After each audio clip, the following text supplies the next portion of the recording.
Hii ni moja ya simulizi ambayo inasikitisha sana. Sikiliza simulizi hii mwanzo mpaka mwisho. Na usisahau kubonyeza alama ya subscribe na kuacha maoni yako hapo katika sehemu ya comment. Kijiji cha Mbuyuni kilikuwa na nyumba ndogo ndogo za udongo. Hapo aliishi mama mmoja aitwaye Mama Rehema. Mwanamke mjane mwenye sura iliyochakaa kwa shida za maisha. Alijulikana kama Mama Msimbe, yaani mwanamke aliyekuwa hana mume na wala msaidizi wa karibu. Alikuwa akihangaika kuhakikisha binti yake wa pekee Rehema mwenye umri wa miaka 20 anapata elimu na malezi bora kama mama. Rehema alikuwa ni mrembo wa kawaida tu pale kijijini. Ngozi yake ilikuwa imejikunja kidogo. Macho yake yalikuwa ni ya huzuni lakini yenye nuru, na moyo wake ulikuwa una matumaini makubwa mbeleni watapata maisha bora. Lakini maisha ya kijijini hayakuwa rahisi kabisa. Mama yake alifanya vibarua vidogo vidogo, kufua nguo kwa majirani na kulima mashamba ya watu ili kupata chakula. Siku moja mama huyu alikutana na mwanaume mmoja mjini alipokuwa ameenda kuuza mboga. Mwanaume huyo aliitwa Kasim, mwenye umri wa makamo, mwenye maneno matamu na sura ya kujiamini. Alimuonyesha Mama Rehema heshima na upole, akiahidi kumsaidia kupunguza mzigo wa kimaisha. Kwa muda mfupi tu walikubaliana na hatimaye Mama Rehema aliamua kumleta Kasim nyumbani kwake. Hivyo walipofika tu, Mama Rehema alisema, "Binti yangu Rehema, umemwona huyu Kasim atakuwa ni baba yako wa pili, kwa maana yake baba yako mdogo. Atatusaidia sana hapa nyumbani." Rehema hakusema chochote, ila moyo wake haukutulia. Alimwangalia Kasim kwa jicho la tahadhari, lakini akanyamaza kwa heshima ya mama yake. Maisha yaliendelea. Usiku mara nyingi Kasim alikuwa anarudi amelewa. Macho yake yalimwangalia Rehema kwa namna isiyo ya kawaida. Alianza kumsumbua kwa maneno ya vichekesho visivyofaa. Kisha baadaye akaanza kuwa anamshikashika hovyo pindi ambapo mama yake na Rehema hayupo, huku anasema maneno haya: "Rehema, wewe ni mrembo kuliko hata mama yako," alisema siku moja kwa sauti ya kunong'ona. Rehema alishtuka kweli kweli, akakimbia chumbani mwake na akajificha. Kwa miezi kadhaa Rehema alipambana kumwepuka, lakini Kasim hakukoma. Kipindi tu mama yake anapotoka nyumbani na kuelekea shambani au sokoni ama katika shughuli zake mbalimbali, Kasim anamfuata Rehema na kumlazimisha kuzungumza naye. Kila mara Rehema alikuwa akimkwepa na kumkimbia baba yake huyu mdogo ambaye kimsingi tabia zake zilikuwa sio nzuri. Siku moja, ilikuwa ni mchana wa jua kali. Mama yake na Rehema alikuwa ameenda kijiji cha jirani kununua nafaka zake na mambo yake ya kibiashara.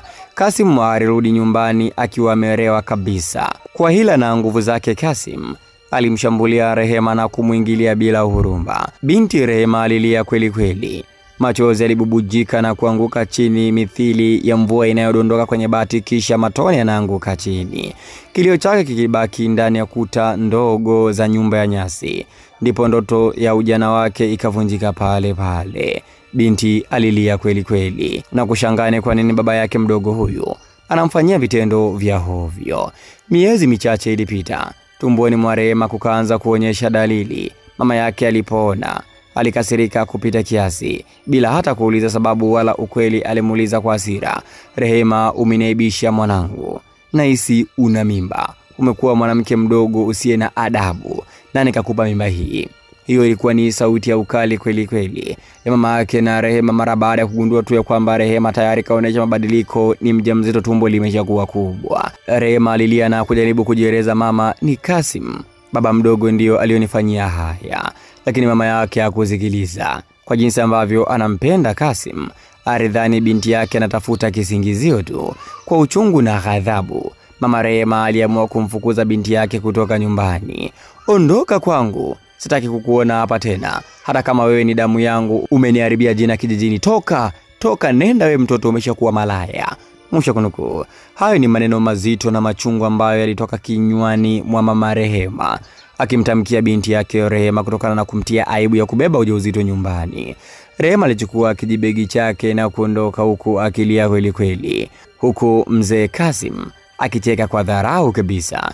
Rehema alitoka ndani na akaanza kuelekea kwa jirani.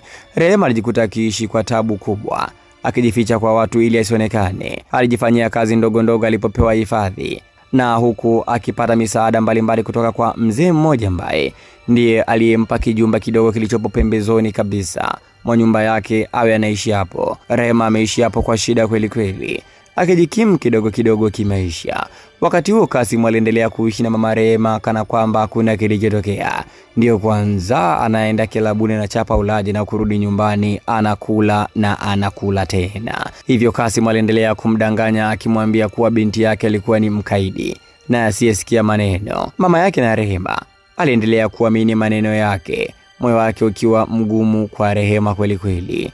Kila atakapoambiwa habari za Rehema, mama yake na Rehema alikuwa anamchukia mtoto huyo, na mwisho siku akawa anatamka maneno kabisa ya kumwachia laana. Lakini siku moja siri ilifichuka. Jirani mmoja aliyekuwa karibu na familia alimsikia Kasim katika kilabu cha pombe. Si unajua pombe bwana, mtu akishachapa mambo yake kamnyweso kapodipodi, huwa anazungumza hata mambo ambayo hakutakiwa kuyasema, siri zake anazitoa tu kwa sababu tayari ameshajisukumia kamnyweso. Jirani mmoja aliyekuwa akipita pale alimsikia Kasim akizungumza, huyo binti wa mama Rehema nilishamshughulikia ipasavyo, ndio maana sasa ana mimba yangu. Mama yake hata hajui ukweli wowote. Mwisho kunukuu. Hayo ilikuwa ni maneno ambayo Kasim akizungumza kirabuni, tayari yupo kamnyweso, ameshajilewea hapo. Maneno hayo ilienea haraka kijijini tangu tu alipoyasema, hatimaye akamfikia mpaka mama Rehema. Mama Rehema alihisi dunia ikimfunika, miguu yake ikatetemeka, machozi yakamjaa. Akazungumza maneno haya kwa uchungu, Mungu, nimefanyia nini binti yangu? Aliwaza. Haraka alikwenda kumtafuta Rehema. Alipomkuta macho yake yalijaa majonzi kweli kweli na kuzungumza maneno haya, Rehema mwanangu, nisamehe. Nilikuumiza bila sababu, nilikufukuza bila hata kukusikiliza. Sasa nimejua ukweli, nimekosa mwanangu, naomba unisamehe. Hayo ilikuwa ni maneno ya mama yake na Rehema akitokwa na machozi kutokana na kitendo ambacho amemfanyia binti yake. Taarifa hizo zilipomfikia tu akaenda kumtafuta Rehema. Rehema alilia kwa uchungu sana, lakini hakuweza kumkataa mama yake. Waswahili wanasema kwamba mama ni mama, damu ni nzito kuliko maji. Rehema alienda kuanguka kwenye mikono ya mama yake. Walilia wote kwa pamoja. Kasim alitoka kirabuni na kurudi nyumbani kama kawaida yake. Usiku kabisa majira saa 5. Wakati huo mama yake na Rehema ameshamchukua Rehema na amesharejea nyumbani. Kasim naye anafika nyumbani anashangaa. Anamkuta Rehema nyumbani na mama yake. Hapo Kasim kamdomo kakaanza, kwa nini umemleta huyu binti malaya? Binti ambaye hana heshima, anadharau hapa nyumbani, umemleta kwa nini? Haya ilikuwa ni maneno ya Kasim akifoka kama mwanamume ndani ya nyumba. Hivyo basi, hapo ndipo mama Rehema kwa hasira kali akaanza kumwambia ukweli wa kila kitu, na moja kwa moja akatafuta kimfuko cha Kasim na kumtupia kwamba aondoke nyumbani. Kutokana na aibu ambayo ameitia Kasim, hakika mwenyekiti wa kijiji naye alifika usiku huo huo na wanakijiji wengine, na wakaanza kumfukuza aondoke katika kijiji hiko, asiwahi kukanyaga tena kutokana na aibu ambayo amekitia kijiji.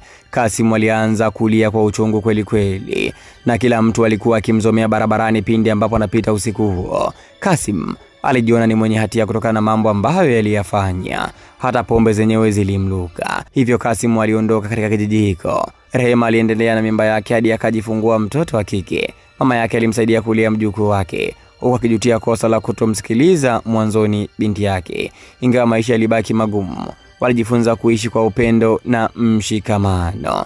Na kufikia hapo simulizi yetu inaishi hapo. Hii ni funzo kwa wazazi. Wazazi wasikimbilie kumhukumu mtoto bila kumsikiliza, na kwamba ukweli siku zote huja hadharani hata kama umechelewa kwa muda mrefu. Mtazamaji wa Stori za Ajabu, wewe maoni yako ni yapi kuhusiana na simulizi hii? Umejifunza nini pia kuhusiana na simulizi hii? Andika maoni yako hapo katika sehemu ya comment, na tukutane tena katika video nyingine.